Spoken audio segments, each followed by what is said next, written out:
Hey, good afternoon, everyone. Oh, okay. Okay, I just have one thing at the top and then we can get going. Do I sound okay? Yeah? All right, not a weird echo? Sounds like a weird echo. Happens from time to time. All right. So yesterday's trustees' report made clear Medicare is stronger and Social Security remains strong. President Biden's economic plan has helped extend Medicare solvency by a decade. The president's budget lays out his plan to further protect and strengthen Social Security and Medicare by extending Medicare solvency permanently, by asking the wealthy to pay their fair share, and extending Social Security solvency by asking the highest income Americans to pay their fair share without cutting benefits or privatizing Social Security. House Republicans have a different agenda. Their recent budget could cut Social Security by $1.5 trillion, increase their retirement age to 69, convert Medicare to a system that would raise premiums for seniors, slash Medicare's authority to negotiate lower prescription drug costs, repeal the president's $35 cap on insulin, and get rid of the $2,000 out-of-pocket cap in the Inflation Reduction Act. Their plan would hurt our seniors, raise costs for families, and take us backward. President Biden will continue to fight for America's seniors and prevent Republican elected officials from cutting Social Security and Medicare. With that, Zeke? Thanks, Karine. There have been multiple reports that the Biden administration has slowed arms transfers to Israel, including direct attack munitions and potentially some other weaponry. Can you confirm that? And if not, why not? So we don't comment on specific cases. What I can say, and we have been saying, and we will reiterate from here, is that our commitment to Israel's security is ironclad. I know my colleague from NSC was asked the same question a couple times from your colleagues, and we just don't have anything to say beyond what I just laid out. So it's fair to say then you're trying to send a message to the Israelis in private, but you don't want to make that from here? What I will say is our commitment to Israel's security is ironclad. I'm not going to speak to every case. And then in terms of the operation that we saw in Rafah over the last 24 hours, does the president believe that that is within the bounds, that doesn't cross his red line that he set for an invasion of Rafah? So I'm going to be careful about red lines here. I know the National Security Advisor, Jake Sullivan, when he was here a couple weeks ago, had a back and forth with you all about red lines. So we're not going to get into that. What I will say is the Israeli government has spoken to this.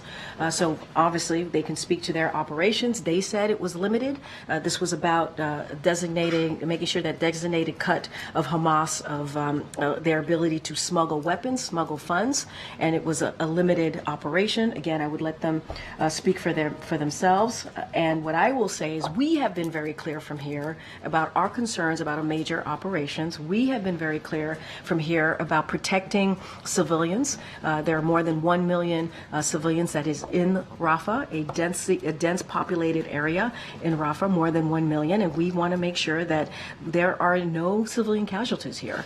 And so we've been clear about that. We are going to continue to monitor the situation closely to see how it unfolds, and certainly we will continue to speak out. And a different topic, briefly, TikTok has filed a lawsuit challenging the effort to force it to divest ownership, or fight against divesting ownership of TikTok in the U.S.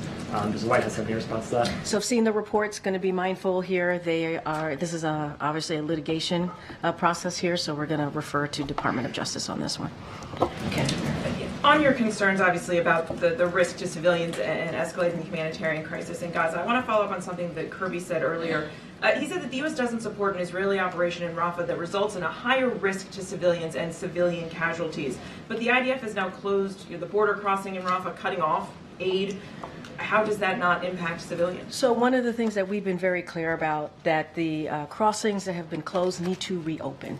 It is unacceptable for them to be closed. You have heard us say over and over again, we need to upsurge the humanitarian aid. This is why the hostage deal is so important. It would lead to a ceasefire, would lead to making sure hostages, including American hostages, come home and get that more humanitarian aid into Gaza. So Israel has committed to reopening the Kerem Shalom.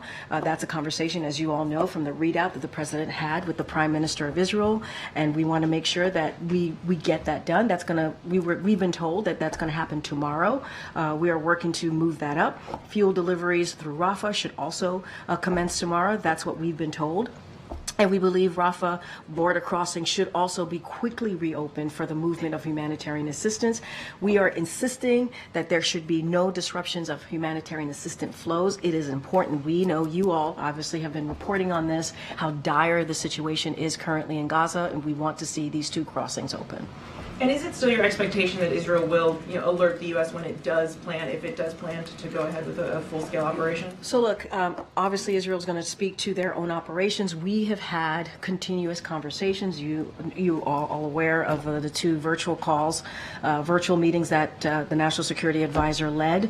And so we're continuing to have those conversations, obviously, with our counterparts in Israel. The president had a conversation with the Prime Minister yesterday about the Rafah operations. Again, very, very clear here. We do not want to see a major operation happening in Rafah. We want to see a plan, a comprehensive plan on how Israel plans to protect the 1.5, more than 1 million civilians that are currently seeking refuge in Rafah. And just one more follow-up on TikTok. They're obviously suing the federal government over this potential ban, but in their suit, there's a line in their suit where they say the continued use of TikTok by President Biden and members of Congress undermines the claim that the platform poses an actual threat to Americans. So as it relates to the campaign and obviously other congressional members, they have to speak to themselves. The campaign has to speak to it. We've been very clear, what this law is not a ban. It is a divestment.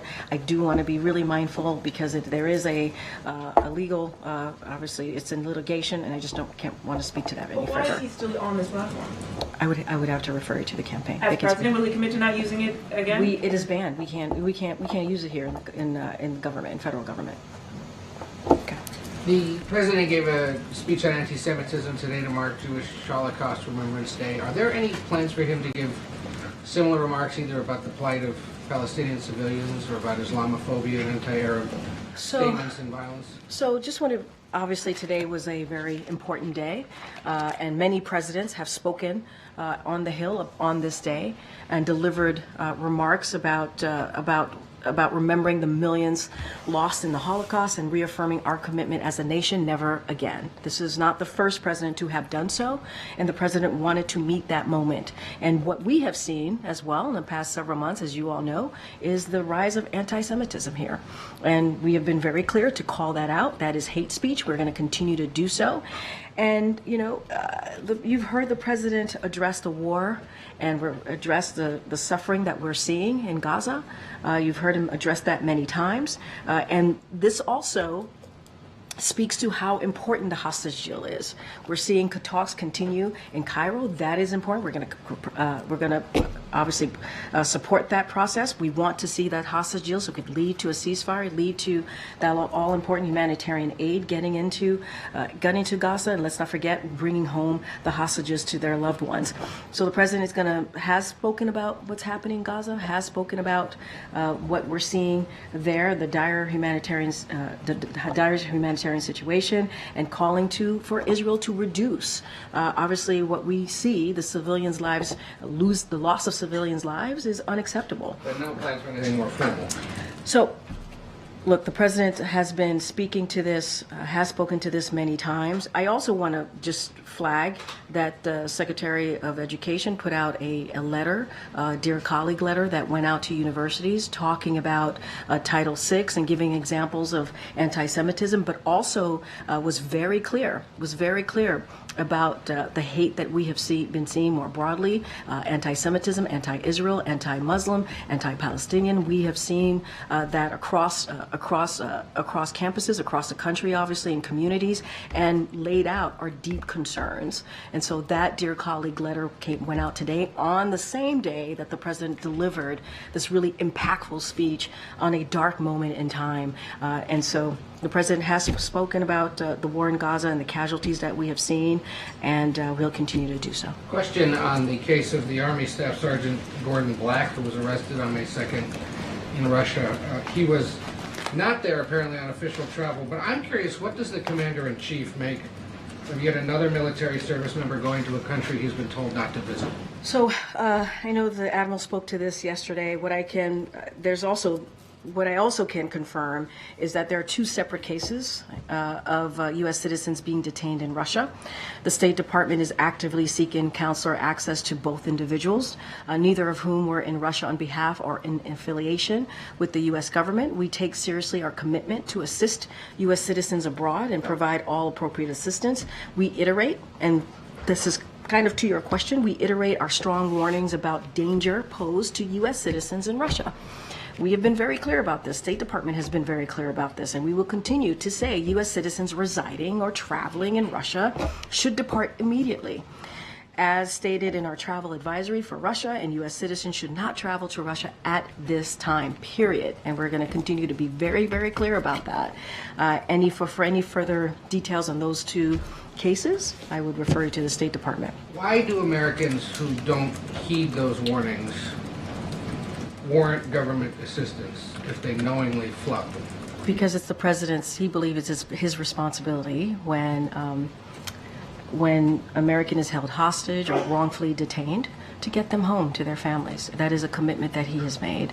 At the same time, and I can't speak to these two cases right now. The State Department has to speak to them and where they are in their process. So I want to be really mindful about categorizing where they are. But the president is committed.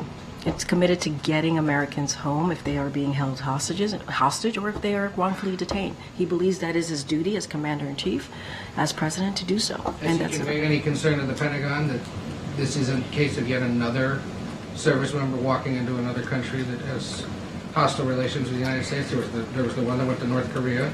Now there's this guy. Well, we've been clear about all U.S. citizens not going to Russia. We've been very, very clear. And as I stated, there's a travel advisory that came out from the State Department. So this is all citizens, all U.S. citizens. I don't, not going to get into private conversations from here, but obviously we are concerned, and the State Department is actively working this. And one other, how is the president himself personally learning details, if any, about the trial of his predecessor? Well, as you know, the president, speaking just looking at today, the president delivered a really impactful, important, meaningful speech on a. I get how he feels his schedule, but how is he learning about the case himself? Jeez, Ed, give me a second, give me a moment to warm up. Get to your question.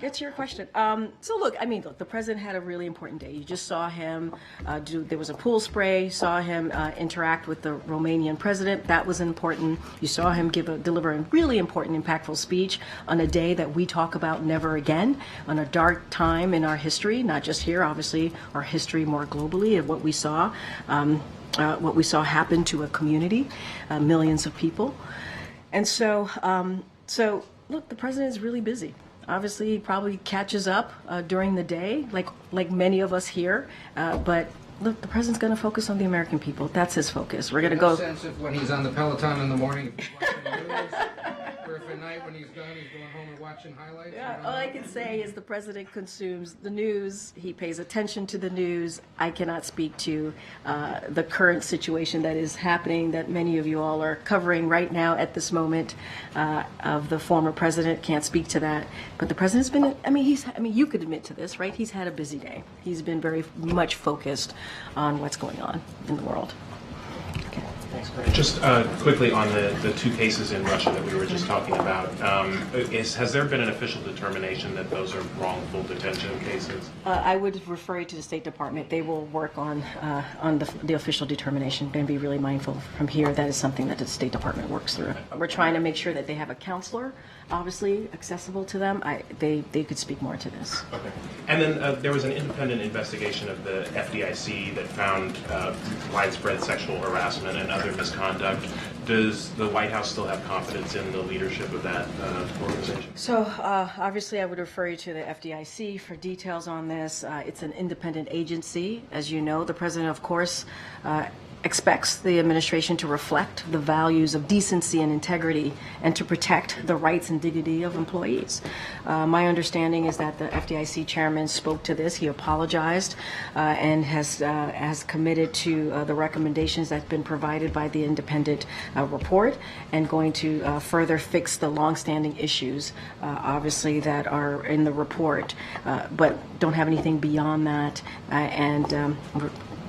He apologized, and so we're referring to that. And then lastly, is the White House committed to not withholding weapons assistance from Israel that's needed for its self-defense? What we are committed to is Israel's security. That is ironclad, and don't have anything beyond that. Obviously, we're going to,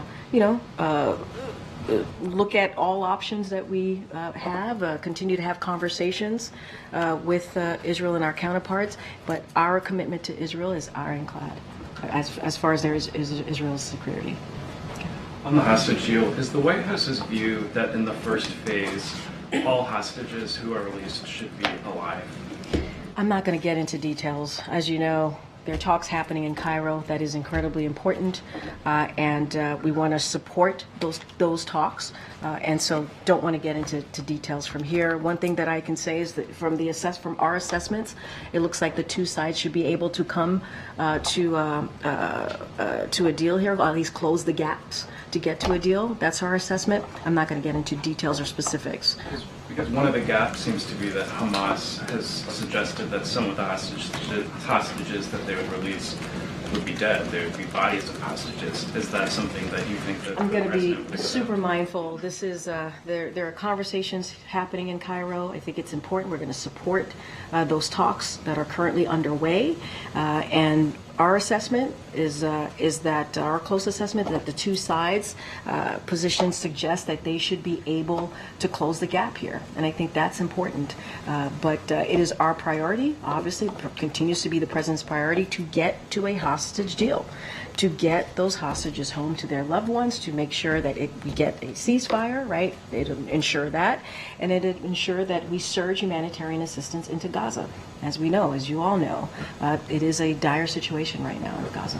All right, and the Biden administration is facing this deadline this week on notifying Congress on whether Israel is violating international law. Can you say how involved or how not involved the president personally has been on this process? So obviously the president is kept updated on all of these, on many matters, including this. My counterpart over at the State Department, Matt Miller, spoke to this today about where we are in that process. The State Department is working very hard to get this done, to get this over to Congress. Don't have anything else to add, but obviously the president is kept abreast. So the president hasn't gotten final word about what that decision is? They're working, the State Department, as Mr. Miller mentioned today during his briefing, is working very hard to get this done, and so I will leave it to that. Okay, Karen. Thanks, Karine. Ukraine says that 2 of its colonels, part of their state protection service, were recruited by Russia and are now identified as part of a group that were planning to assassinate President Zelensky. Does the White House have a reaction to this? And then broadly, how concerned is the administration about Zelensky's safety and security? So we saw the announcement. It certainly is very concerning news, and obviously we are glad that the potential assassination attempt was averted. I don't have anything beyond that to share. Certainly would refer you to the Ukrainian government, but it is certainly concerning news. Thank you, Karine. Cindy McCain, the head of the UN World Food Program, said over the weekend that northern Gaza is currently experiencing full-blown famine. That famine is moving southward towards southern Gaza. Currently, as you and Mr. Kirby have said, the 2 main checkpoints for aid, Kerem Shalom and Rafah, are closed, and the president has asked for those to be reopened. This is an ongoing pattern. Israel closes crossings. The president asks for them to be reopened. The crossings are eventually reopened. Some aid starts to flow through again, but then Israel cuts off the flow of aid into Gaza once more, even though the president has said multiple times that it is important that aid be flowing continuously, and he seems to keep pushing for it, only to get these 1 step forward, 2 steps back results. Does the White House have any plan to convince, cajole, pressure Israel into allowing a steady flow of aid into Gaza other than asking nicely? So let's just say, just give a little bit of readout. Over the past, since early April, the past several weeks, we have seen over 5,000 trucks entered Gaza. That includes almost 200 humanitarian and commercial trucks a day, on average entering Gaza in the last 3 weeks. Some days 400 plus truckloads of enter. Israel closes the checkpoints. Let me. It is important to let the American people know that we have seen an uptick here, and it is important. There are other crossings. These are not the only two. But to your point, it is unacceptable that these two crossings are closed, which is why the president called the prime minister directly yesterday to ask and to say that the Shalom crossing should be open. I have said at the top, to answering one of your colleagues' questions, that we expect the crossing, the Kerem Shalom crossing, to be open tomorrow, including Rafah. It is important. We agreed. It is important to get that humanitarian aid in, and we will continue to do so, continue to make sure that we get as much humanitarian aid as possible. That's why we've been upticking our efforts. And it is also why the hostage deal is so important. This is why the Cairo talks are critical and important, which is why we've been supporting those conversations. Obviously, we need to get to a hostage deal so we can see a ceasefire, get that humanitarian aid in, a surge, obviously, in that aid, and get hostages home. So that is going to be our focus. That's going to be our focus. Wait, does the president consider other uses of American leverage to improve the humanitarian situation in Gaza? We have seen, I just laid out what we have seen. Wait, you got to let me finish here. You just have to, so we can have a back and forth, but you got to let me finish my answer. That's why we've seen an uptake in humanitarian aid. That's why we have seen an increase in humanitarian aid since early April. That is because of the president's leadership. We need to get more in. We know and we see and we understand the dire situation in Gaza right now. We got to get that in. The hostage deal is important, and we're going to continue to work on that. We're talking about these upticks, but there is a famine right now. And I'm acknowledging that there is a dire situation in Gaza. I am acknowledging that. We understand that, which is why the president has worked so hard in the last several months to get more humanitarian aid in. That is why we're working around the clock to get the hostage deal done. So I think we're kind of talking in circles here, but the president is committed. He is committed to getting this done. Okay, Peter. Can you, Karine, say declaratively that no one in the Biden administration knew about the latest hostage and ceasefire deal proposal that Egypt and Qatar negotiated with Hamas before Hamas said that it had accepted it yesterday? Here's what I can say. Look, these are extremely difficult. This is an extremely difficult process. It just is. And you have negotiations being conducted through intermediaries, right, in Doha and also in Cairo, and so that is just where we are. They're difficult times. They're a difficult process, and so that's what I can speak to. That's what I can say. I guess I just want to get to the fundamental question, Yeah. which is we all recognize these are difficult times. Yeah. There's been too much loss on all sides. Everybody agrees. But in the simplest of terms, can you say declaratively that no one in this administration was involved in some deal that was accepted by Hamas yesterday without having been previously communicated to Israel? What I can say, this is an extremely difficult process. It is. Why can't the U.S. just say declaratively from the White House podium that the U.S. was not doing any side deals that Israel A didn't know about? side deal? No, absolutely not. I didn't know that was the question. I can say absolutely not. No, there was no side So what deal. Hamas accepted yesterday is not a proposal the U.S. had ever heard before Hamas presented Look, it. throughout this process, here's what I can say. American diplomats have been engaged with our Israeli counterparts on this throughout this process. There was no side deal. I didn't realize that was the question you were asking me. Absolutely not. These are extremely difficult process right now that is happening. There are intermediaries that are in Doha, obviously today in Cairo, and so it is not an easy process. Is there a side deal to your question? That is a no. But so let me ask you in the clearest of terms, there was no one in the administration that was involved in conversations with Egypt and Qatar and Hamas about any proposal that Hamas accepted yesterday. No. Okay. Let me ask you, the president's going to Yeah. go to a bunch of different campuses in the near future. He has a series of commencement addresses. Other members of the administration will surely do the same. We heard about the president's views of anti-Semitism and hate speech on campus. Would the president welcome peaceful protests during those commencement ceremonies as we've seen elsewhere? But you see the president do this all the time. It doesn't matter where he is, where he's speaking. It doesn't matter if it's a commencement. It doesn't matter if it's one of his events. He welcomes peaceful protests. And you actually have seen the president engage in that process. So if people and he raise Palestinian flags, as we've seen at the University Look, of the Michigan pres- elsewhere, he would the welcome president- that when he's The speaking. president has said two things, right? And I have said two things. We understand how deeply painful this moment is for many, many communities here in this country, for many Americans. We understand that. And we also understand that all Americans have the right to peacefully protest. And we accept that right, and we understand that right. It is part of who we are in this country. It's part of our freedoms, right? It's part of our democracy. And so we understand every American has their right to peacefully protest. Okay. Karine, the Romanian president wants to run NATO. Do you know if that issue is coming up at all? You know, obviously the president supports the Dutch leader, and along with other Western leaders, to become the next leader of NATO. So we're going to have a readout later today. Obviously, the meeting is probably still in progress as we're here in the press briefing room. So I'm not going to get ahead of that. They'll do their readout. But I'll say that the president has been looking forward to hosting President Iohannis to celebrate Romania's 20 years as a strong and stalwart NATO ally, and has been looking forward to recognizing this President Iohannis's leadership within NATO and the many contributions that the Romanian has made to NATO security, particularly in the Black Sea region, and obviously their strong support to helping Ukraine against Russia's aggression. I don't want to get ahead of anything here, so I will let the readout speak for itself once it comes out. Just one more on Russia. Putin is beginning his 5th term today as Russian president. He claimed that Russia does not refuse dialogue with Western states.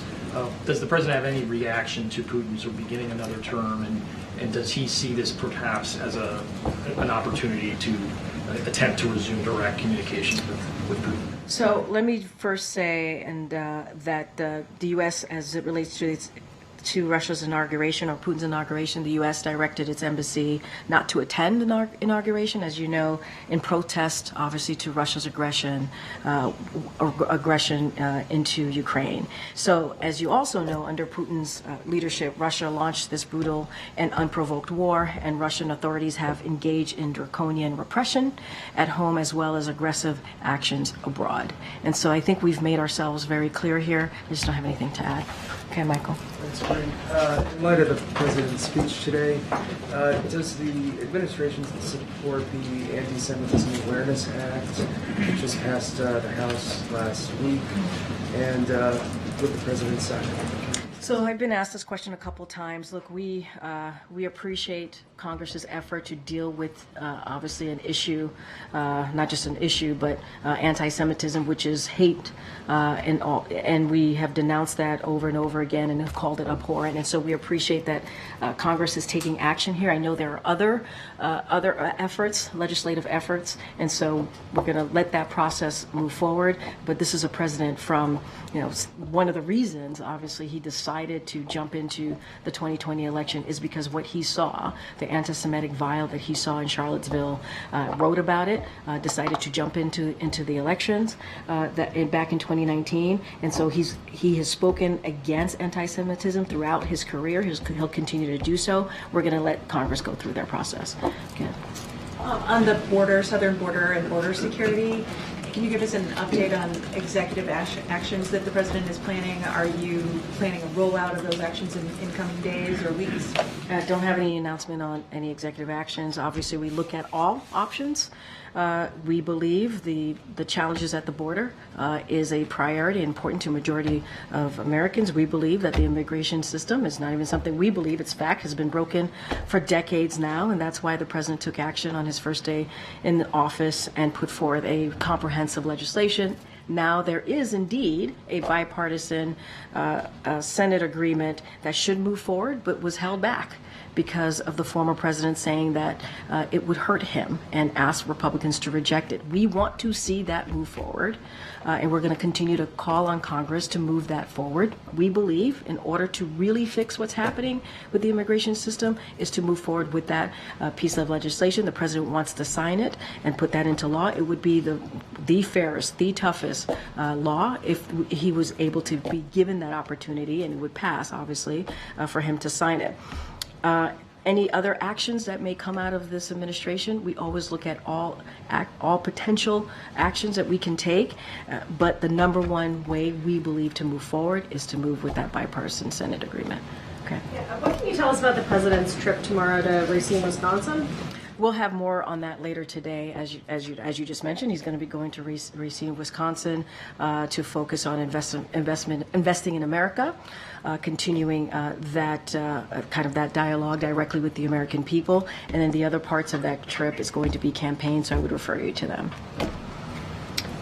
Thank you so much. So we heard the president today speaking about anti-Semitism, but can you just clarify for us where he believes the line is? Is it anti-Semitic in the president's view to express harsh criticism of the Israeli government or its actions? Where is the line? I mean, I shouldn't have to talk about a line. It's very clear, right? It presents itself in the most hateful, abhorrent way. And anti-Semitism is hate speech. It is just hate speech. I'm not going to stand here and give examples. That's not something I'm going to do, but it is obvious when you have hateful rhetoric, when you have the type of speech where you are attacking a community, we should call that out. Or violent speech. Violent type of rhetoric, we should call that out. I'm not going to stand here and lay out a line here. That's not what we're going to do. But it is very clear when we hear anti-Semitism. It is very clear when we hear language that is anti-Israel. It is very clear when we hear language that is anti-Muslim, anti-Palestinian. It is hate. And the president believes, as president of the United States, that he should call that out. And that's what you saw him do today. And we also announced some additional actions as it relates to the national strategy to counter anti-Semitism, because the president's going to continue to take action, not just speak to it.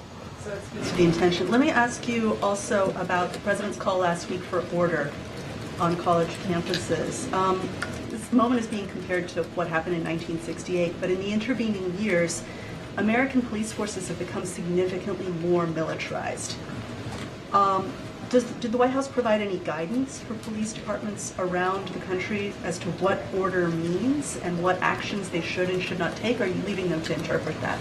What we have done and been very clear here, it is up to the university and local law enforcement on how they decide to deal with what's been happening on the ground. They know better than we do on what's happening in the ground. We have been very clear. We believe all Americans should have the right to peacefully protest within the law. You heard that from the president last week. You've heard that from me. You've heard that from others here in this administration. What we don't want to see is hate speech, violence. That's not what we don't believe that is part of peacefully protesting. And so we're going to continue to be clear about that, but we leave the actions and how universities decide how to move forward to them. They know what's going on the ground, and they know how to move forward. Okay, Garrett. Thanks, Karine. New York Governor Kathy Hochul made a controversial comment yesterday at the Milken Institute Global Conference while discussing the need to bring AI jobs to Black and brown communities. She said, right now we have young Black kids growing up in the Bronx who don't even know what the word computer is. What is the White House response to that? I'm going to be super mindful. I have not heard these comments, so I want to make sure I go back, read the comments, and get a sense of what was happening here. So I don't want to comment and be really mindful speaking at this podium on behalf of this president. So I just want to go back and see exactly. I know you're reading an excerpt or a line from what she said, but I just want to be super, super mindful here. Does the White House believe it is right to insinuate that Black kids don't know what the word computer means? I mean, look, obviously, we don't think that is the right way to speak about young people in any way, in any form. But I do want to be mindful and to be fair here and and go back and hear exactly what she said. Just want to be mindful of speaking from here at the podium. There was a viral video on the campus of the University of Mississippi last week. A black female Gaza protester. She was protesting. There was counter protesters who were primarily black, white male students. One of which imitated a monkey. Another called her Lizzo, addressing her size. The NAACP is calling for those students to be expelled for this video. Has the president seen this video, and what is the White House's reaction? What I can say is, and I know the video that you're speaking to, and this is something that I can speak on, which is that the behavior captured in that video is undignified and it's just racist, period. And it is beneath anyone to be sharing that kind of material, and the actions in the video are beneath any American. And so it is insulting to everyone who has to view it, and whoever they are, and it is saddening. It is incredibly saddening. So we are so much better than that. We are. And we owe it to one another and ourselves to act like it. Follow up, Congressman Mike Collins of Georgia reposted that video and wrote, "Ole Miss taking care of business." Any reaction to him and that comment? Look, and I think I just said it's beneath any person to be sharing that video. It's beneath any elected official or a leader to be sharing that kind of material, and the actions in that video is beneath of who we are supposed to be. It is what we saw in that video is certainly it's sickening. It is sickening. Follow up on the police response. President Biden has condemned violent protests on campus. He didn't address the police response. What do you think about the arrests of hundreds of students? Is that the response the White House likes to see? I'm sorry. Can you start that question again? What do you think about the arrests of hundreds of students on campus? Is that the police response the White House likes to see? I've spoken about this last week, and I have said that, these are incredibly difficult times. And we understand what people are feeling and the pain that they're feeling. And in these times, it could be, it could be incredibly difficult, even for law enforcement. And I said this last week, and I'll continue to say that. And what I will add is it is important that all Americans, and I've said this before, have the right to peacefully protest within the law, and it should be their right to peacefully protest. But when someone is unlawfully taking over a building or vandalizing, that is not peacefully protesting. That is just not what peacefully protesting looks like. And so we will call that out. I'm not going to speak to arrest. That is something that local authorities can speak to directly. Can't speak to that. But we will continue to reiterate the fact that all Americans have the right to peacefully protest within the law. Go ahead, Aria. Thank you so much. In his remarks this morning, the president mentioned Jewish students having been attacked, harassed, and blocked. Does the White House have an estimate of how many anti-Semitic incidents actually took place or were reported during the protest, either like physical abuse or verbal attacks? I would refer you to Department of Justice or local law enforcement. I don't have a number for you to share with you at this time. But look, we've seen an uptick in anti-Semitism. That's what we have seen in the last couple of months. It is abhorrent. We have to call that out. And that was part of the president's speech as well. We got to take action to call out hate. And so we're going to continue to do that. As far as any numbers, we'd certainly refer you to local government or the Department of Justice. Okay, go, Jackie. Thank you, Karine. Hearing all of your answers on the responsibility to call out anti-Semitism, when does it become the president's responsibility or the administration's responsibility to call on some of these local governments? Because this DC situation at GW, obviously we talked yesterday about how GW asked for police to intervene, they ignored it, that call's been escalated up to the mayor. It's still been unanswered. The president said today that, hate speech, acts of violence, vandalism against the law. Yeah. And you have an encampment that we could literally walk to from here where you had protesters who the university has said may not even be affiliated with the school, carrying out a mock trial, calling for beheadings of school leadership. So at what point is it the responsibility of the federal government to call on some of these local entities to take action? So when it comes to local entities, it is up to them to take whatever action that they deem is necessary. We're talking about colleges, we're talking about universities. It is up to them to decide on. We've been very clear. Wait, that's where we are. We've been very clear on that. When it comes to taking action, you're talking about a president who moved forward with the first ever U.S. national strategy to counter anti-Semitism. He has taken action. We're talking about more than 100 new actions, and then on top of that, when he first announced it back in May of 2023, we took some actions today, and so.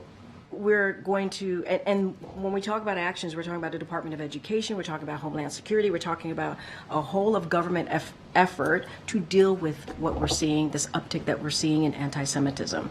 So there are 4 pillars of that. We're going to continue to take actions on this. We're going to continue to work with I talked about the Department of Education, Secretary Cardona sending out letters to his colleagues, and in that we have said to them if there are trainings that they need, if there are assistance that they need, we are willing to work with them.